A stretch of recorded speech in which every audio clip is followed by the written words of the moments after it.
Hello every one, welcome back. So രാവിലെ തന്നെ കുളിച്ചിട്ട് അമ്പലത്തിലോട്ട് പോണേന്. ഇവിടെ നല്ല തണുപ്പായതുകൊണ്ട് നല്ല തണുപ്പുണ്ട്. ഞാൻ ഇപ്പം അമ്പലം കാണിച്ചതാണ് നിങ്ങൾക്ക് ഇവിടുത്തെ. സോ നമ്മളങ്ങനെ അമ്പലത്തിലേക്ക് എത്തിയിരിക്കുകയാണ്. ഇതാണ് അമ്പലത്തിൻ്റെ സൈഡ് ഗേറ്റ്. ഇതൊക്കെ ഫുൾ ഇങ്ങനെ അമ്പലമാണ്. നമ്മൾ അമ്പലത്തിലോട്ട് കയറുന്നതാണ്.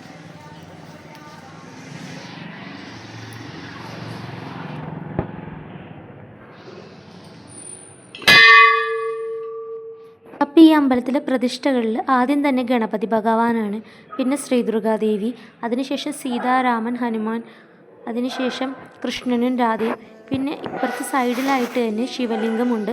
അവിടെ നമുക്ക് തന്നെ സ്വന്തമായിട്ട് പൂജകളും ചെയ്യാം, അതുപോലെ തന്നെ ധാരയും ചെയ്യാനുള്ള സംവിധാനങ്ങളുണ്ട്.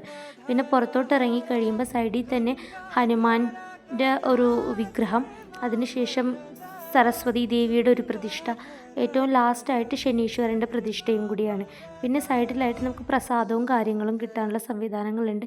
ഇന്ന് പണ്ടിച്ചിയില്ല, അതുകൊണ്ടാണ്. അപ്പോൾ ശരി, ബൈ ബൈ.